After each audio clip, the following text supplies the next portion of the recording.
이렇게 해서 근무 시간에 사단 내 군인들을 가르치게 되었는데 이것이 인근 민가에까지 소문이 나 민간인 청년들이 몰려와 자기네들에게도 공부를 가르쳐 달라는 것이었다. 그래서 사단장의 허락을 받아 근무 시간이 끝나면 부대 밖에 나가 민간인 학생들도 가르치게 되었다. 그런데 이 사람은 군대식으로 엄하게 가르침으로 70% 이상이 국가에서 시행하는 중고등학교 졸업자격 검정시험에 합격하여 당시 신문에도 크게 난 일도 있었다.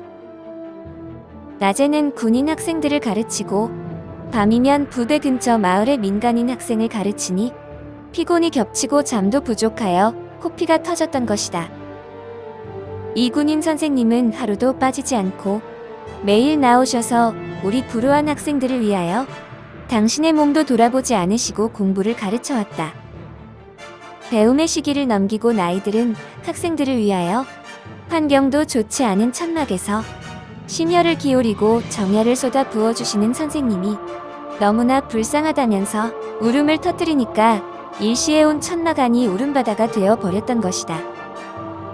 미군 5군단 소속 공병장교 메이저 존이란 분이 이 광경을 보고 감동이 되어 눈물을 흘리는 것이었다. 강의를 마치고 나오니 미군 장교가 하는 말이 당신의 소원이 무엇이요? 내가 당신의 소원을 다 들어줄 수는 없지만 당신이 하는 일을 내 힘 닿는 데까지 도와주고 싶소. 라고 하였다. 그래서 이 사람은 전쟁으로 인하여 배울 기회를 놓쳐버린 이 불우한 학생들을 가르칠 교실이 필요하다고 말했다. 메이저 존이 상관인 미팔군 사령관에게 건의하여 학교 교실을 지은 것이 지금의 일동 중고등학교의 모체가 되었다. 언제나 이름도 없이 묵묵히 누구도 모르게 젊음을 불살라 이웃과 나라를 위해 희생생활을 계속하였다. 학생들을 가르칠 때마다 사람이 해서 안 되는 것이 없다. 태산이 높다 하되 하늘 아래 왜 이로다. 오르고 또 오르면 못 오를 리 없건만은 사람이 제한이 오르고 왜만 높다 하더라 하는 시조를 즐겨 말하였고 Where is a will, there is a way. 뜻이 있는 곳에 길이 있다 하는 격언도 가르치며 불가능이 없다고 주장할 수 있었던 것은 무엇이든지 마음을 품고 목적을 세우고 노력을 하면 못할 것이 없었기 때문이었다. 백목 하나만 가지면 교과서, 참고서 필요 없이 모든 과목을 거침없이 가르치므로 이 사람의 별명이 백과사전이었던 것이다.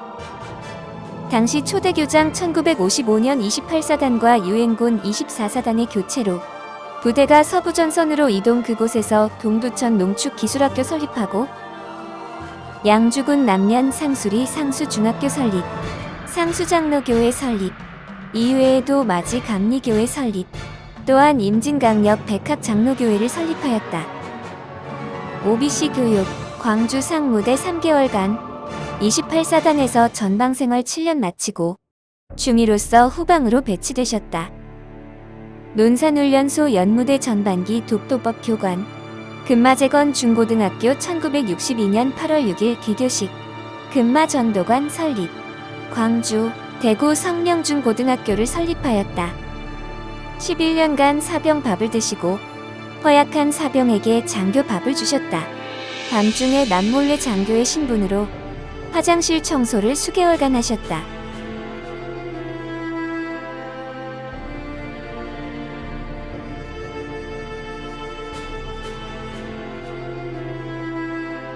어느 날 밤잠을 자는데 꿈에 이단의 괴수라는 박태선 장로가 나타나서 안차를 해주는데 너무 통증이 심하여 꿈에서도 펄펄 뜰 정도였다.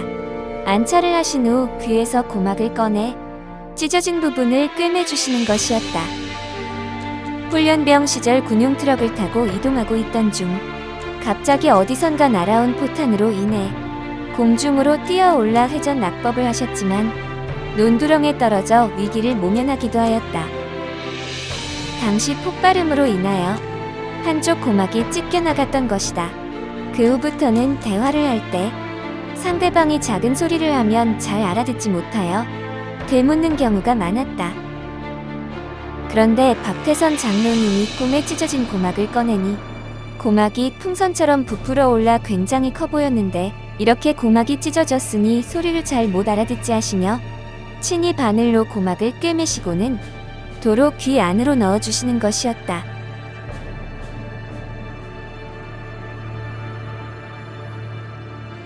꿈에 안차를 받았는데 실제로 안차를 받은 것처럼 손자국이 나 있다니 시계 돌아가는 소리가 분명하게 들려오는 것이었다. 전에는 시계 소리가 잘 들리지 않았다. 꿈에 귀 수술을 받았는데 이렇게 귀가 깨끗하게 나을 수가 있다니 기쁘기도 하고 신기하게도 생각되었다. 그래, 장교님은 어떻게 오셨어? 박태선 장로가 빙그레 웃으며 이렇게 물어왔다. 막상 질문을 받으니 대답이 궁하여 장로님께 안찰 받으러 왔습니다. 안찰은 이미 해줬는데 뭘 또 안찰을 받아? 박 장로님은 이렇게 말하는 것이었다. 저는 장로님께 안찰을 받은 적이 없습니다. 꿈에서는 본 적이 있으나 실제로 박태선 장로를 만나는 것은 지금이 처음이라 분명하게 대꾸하였다. 그러니까 박 장로님은 귀가 차다는 듯이 장교님이 이제는 거짓말까지 하시네. 내가 지난번에 안찰을 해주고 귀수술까지 해줬는데요. 이 사람은 깜짝 놀라지 않을 수 없었다. 꿈에서 안찰해준 것을 알고 말씀하니 박 장로는 사람이 아니라 신이라는 생각이 들었다. 그러니 무섭고 떨려 더 이상 인간 대하듯 할 수는 없었다. 무조건 순종하는 것이 순리라고 생각되었다. 그래도 안찰 좀 해주십시오. 이렇게 하여 안찰을 받으니 향취 냄새가 진동하고 몸이 둥둥 뜨며 몸이 가벼우며 기분이 좋았다. 은혜 받은 것이 오염받아 다시 더럽혀지는 것이 너무너무 싫어서 걸어서 영등포까지 갔으며 기차나 버스를 타고 다니지를 않았던 것이다. 30여 년간을 일편단심 영모님이 이끄시고 가르치는 대로 결사적으로 믿고 따르게 되었다. 초창기 남산 집회를 비롯한 전국 각지에서 천막 집회를 할 때 만다 영모님이 단상에 서시면 번갯불이 번쩍번쩍하며 은혜가 임하는 것을 보고 성경에 인자가 임할 때 동편에서 서편까지 번갯불이 번쩍인다는 말씀을 그대로 행하시는 오실 인자가 바로 영모님이라는 것을 알았다. 영모님께서 단상에 서실 때마다 바라보시라요 하고 안찰을 하실 때에는 주님을 바라보시라요 하고 말씀하시는 고로 주님이라는 것을 깨닫고 당신을 바라보았고 또한 고도로 사모하시라요 하심으로 초초로 바라보고 고도로 사모하는 이 두 가지 말씀이 지상명령인 줄 알고 수십 년간 초초로 바라보고 고도로 사모하게 되었다. 또 영모님께서 마귀가 들린 미친 사람을 쳐다보지 말라.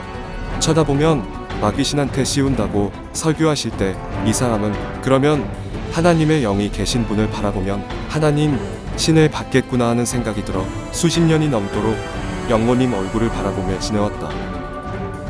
한편 이 사람은 소사 신앙촌 건설 때에 참여하여 신앙촌 건설을 도왔다. 당시 노고산은 뱀산이라 하여 뱀이 워낙 많고 바위가 많아 사람이 살 수 없는 버려진 산이었다. 그 산을 신앙촌으로 개발하는 작업이었다. 그 일은 먼저 바위를 깨는 일로부터 시작되었는데 바위를 해머로 깨면 그 깨진 면에 감람나무 잎사귀가 뚜렷하게 새겨져 나왔는데 그걸 이 사람이 제일 먼저 발견하고 영모님께 보여드리기도 했다.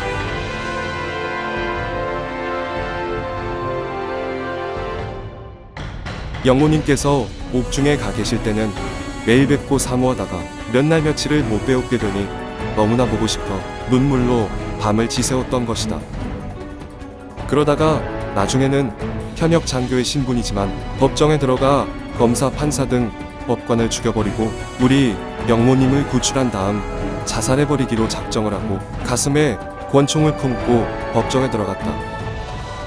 그러나 그때 영모님이 자꾸 이 사람을 돌아보면서 고개를 가로 저어 이렇게 하는 것이 하나님의 뜻이 아닌가 보다 하여 마음을 바꾸니 영모님께서 뒤를 돌아보지 않으셨던 것이다. 이와 같이 생명을 걸고 결사적으로 믿었던 것이다. 영모님께서 2번씩이나 옥중에 들어가시게 된 것은 당신의 참 가지인 아담과 해와를 키우기 위함이었다. 영모님께서 옥중에 들어가시니 더욱 사모가 되고 보고 싶어졌으며 논산 훈련소 근무지에서 열차를 타고 올라와 서대문 형무소에서 면회할 때였는데 영모님께서 이 사람 두 손을 붙잡고 1시간 반 내지 2시간씩 목을 놓고 오셨다. 영모님이 슬퍼 우시니 이 사람도 따라 울었다. 두 사람이 우는 광경이 너무너무 애절하고 기막힌 고로 당시 간수부장으로 있었던 한 장모도 같이 울었다. 이 한 장모는 그 당시 기성교회 장로로서 영모님의 인격과 은혜에 감동이 되어 후에 전도관에 들어와 소사신앙촌에서 형광등 공장장으로 일하였다.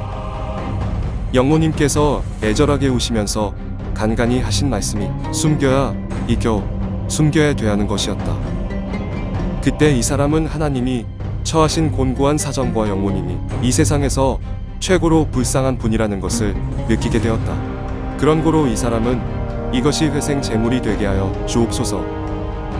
이것을 통하여 하나님의 뜻을 이루시는데 가치가 있으시면 이것을 이용해 주시옵소서. 이용하시다가 나중에 지옥에 던져도 좋으니 당신의 뜻만 이루어 주옵소서 하는 기도를 하였다. 그래서 수십 년 마귀 소리를 들으면서도 참을 수가 있었던 것이다.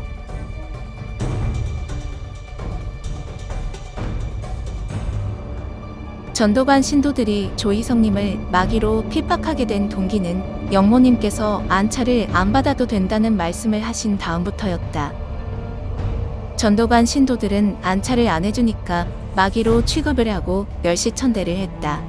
영모님 당신은 한 번도 조희성님을 마귀라고 하지 않으셨고 오히려 돈독히 사랑하셨고 전도사들에게는 믿으려면 조중일 만큼 믿어라고 하셨다. 또한 신앙촌에서 만드는 음식물도 제일 먼저 맛을 보게 하셨다. 사실 영모님께서는 안차를 그만 받으라고 하신 것은 조희성님의 피가 너무나 맑은 고로 그러신 것이다. 군에 있을 때부터 전도관에 늘 나가신 조희성님은 마귀 취급을 받으며 갖은 핍박과 멸시 천대와 문매를 맞으셨다.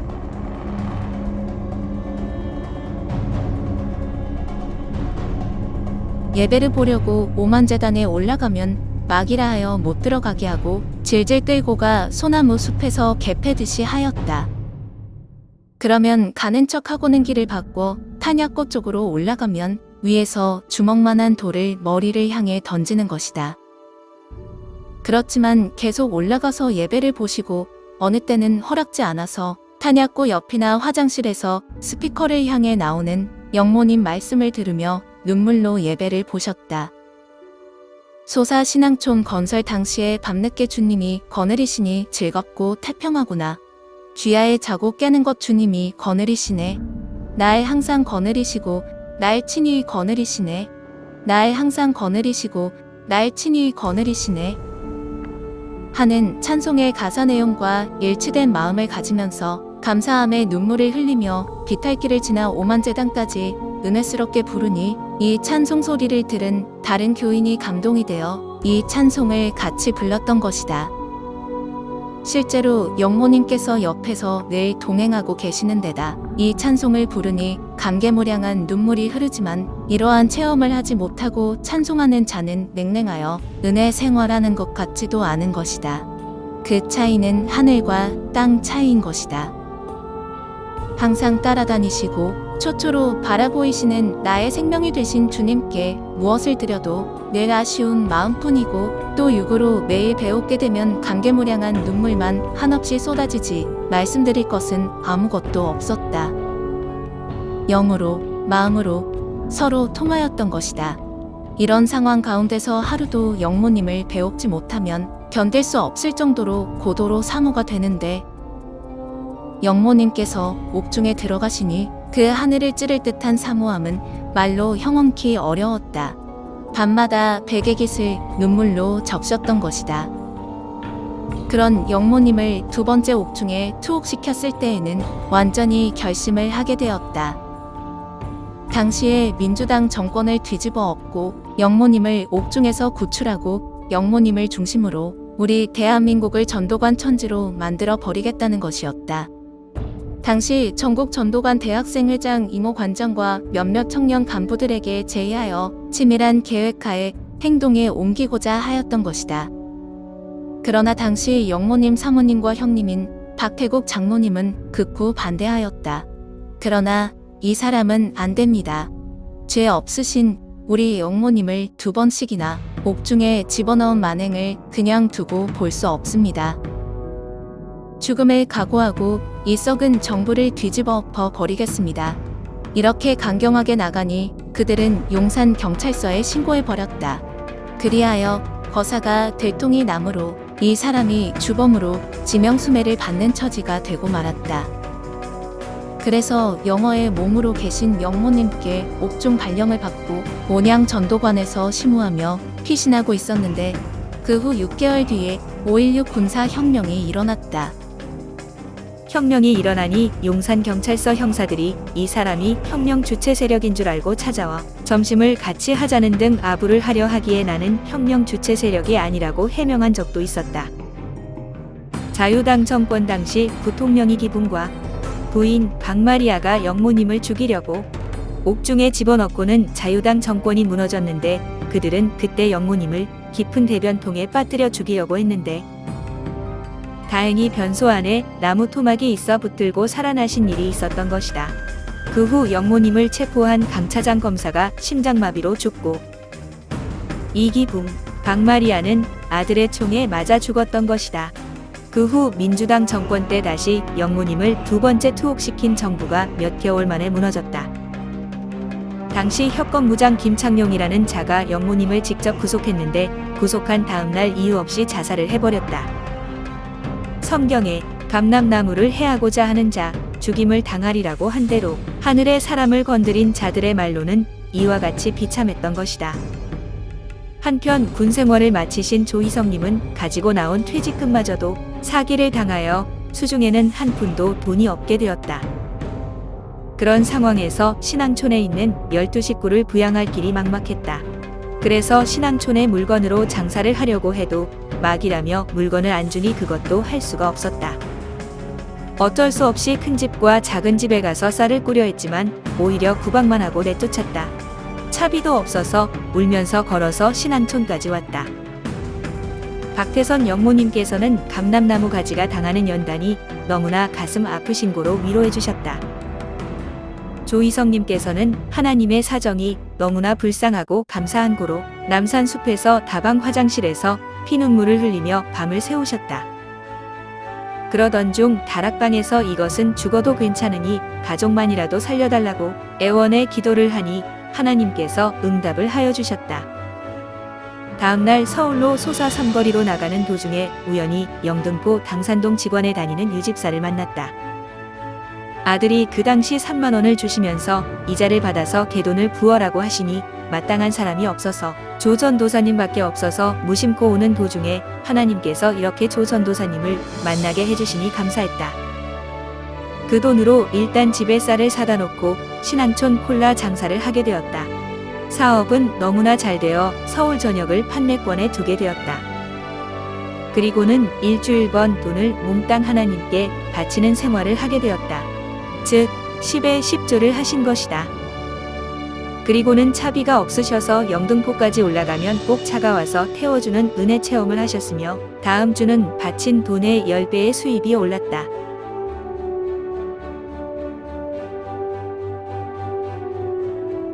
온양재단 부흥집회 당시 계속해서 쏟아지는 비를 하나님께 기도하여 군포, 성완, 천안, 예산 등 지역에 비가 오고 있는 것을 온양일 때만 오지 않게 능력을 보여주었는데 당시 교인들이 모두 놀라는 것이었다. 또 향취가 진동하고 이슬 같은 은혜가 쏟아지니 온양의 지방 유지들이 많이 전도되어 큰 성과를 거두었던 것이다. 이 사람은 음란죄를 짓고 오는 사람에게는 뱃냄새가 나고 도둑질을 하고 오는 사람 몸에서는 구린내가 나는 것을 맡을 수 있었다.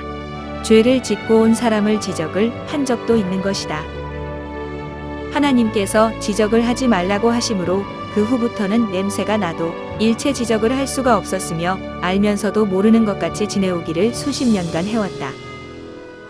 이 사람에게는 이미 그런 능력이 있었다. 제주도에서 신병 훈련을 받고 있었을 때 훈련병 중에서 돈을 잃어버린 자가 있어 중대원 전원이 단체 기합을 장시간 받게 되었다.